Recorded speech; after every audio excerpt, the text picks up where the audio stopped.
Assalamu alaikum, hurmattуу эл журт. Казино боюнча кыскача коюм айтып коеюн дедим.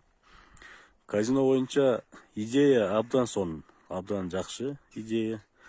Просто ошону элге туура жакшы жеткире албай атышат да бийликчи. Азыр эми казино ачса эле баарыбыз арам болуп калабыз деген анча молдокелер чыгып атат. Бүгүнкү күндө казино иштебейт деген бул өзү калп, подпольный деп коет, жашыруун. Кыргызстанда 1000ден ашуун казино иштейт. Майда чүйдө жана брокер дегендер менен. Ошол эле молдокелердин туугандары анча кээде өздөрү да барып ойноп турушат. Анан казино игромандар бар. Бизде чет элден келген, чет элдиктер бар, бул жакта бизде жашаган. Ошолор баары барып Капчагайда, ал Казакстанда Капчагай деген жерде ошондой казино городок бар, ошол жерге барып ойношот. Бийликтин идеясы момундай болуп атат туугандар, жакшылап ойлонгула. Бийлик айтып атат, ошондой подпольный немелердин баардыгын жабабыз.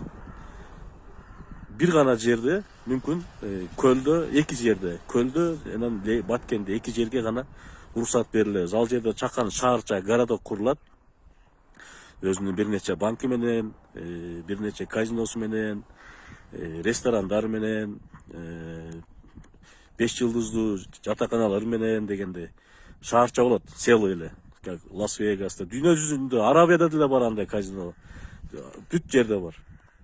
Анан ошо игромандар келип, ошол жерде ойноп, эс алып кете беришет да. Бул дагы бир туристтерди тартуунун бир жолу. Анан казиного макулдук берилди, мыйзамдаштырылды дегенде эле, мынакей деп эле анан эшигинин алдына эле пескоблок менен тосок алып, ар ким өзүнө казино кура бербейт. Бул бир гана, эки гана жерге разрешение уруксат берилет Кыргызстан боюнча. Бул көлдө, анан Баткенде. Баткенде эми тиги өзбек туугандар менен тажик туугандар казинону жакшы көрөт. Ошолор чыгып ойноп турат. Көлдө болсо дүйнө жүзү боюнча келген биздин немелер, чет элдиктер, туристтер ойнойт. Анан бул өзүнчө казинону көрүнгөн жерге кура бербейт. Бул өзүнчө шаарча болот. Өзүнүн мындайча айтканда кичинекей шаарча кадимкидей. Өзүнүн ресторандары менен, жатаканалары менен, банктары менен ошол жерге келип, эс алып, мындайча айтканда казиносун ойноп, акча утса утуп, утулса уттуруп, ушундай эс алып кетишет.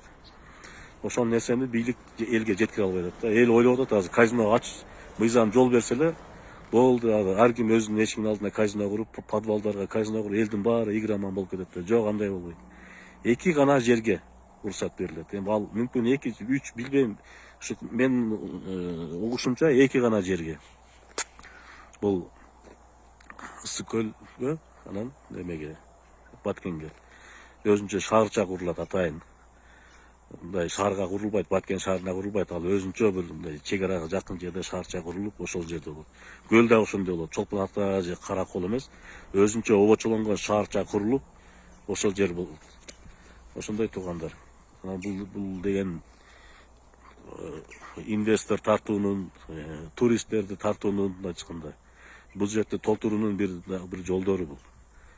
Мен бүгүн ошол Садыр Жапаровдардын айткандарына толук кошулам. Арам дебей, бул арам арактан, чочконун этинен түшкөн акча менен анан бюджет толтуруп анан казиного келген арам болуп калмак беле. Ошол просто өзүнүн жол жобосу менен өзү обочолонгон шаарча курулуп, ошол жерде гана уруксат берилет.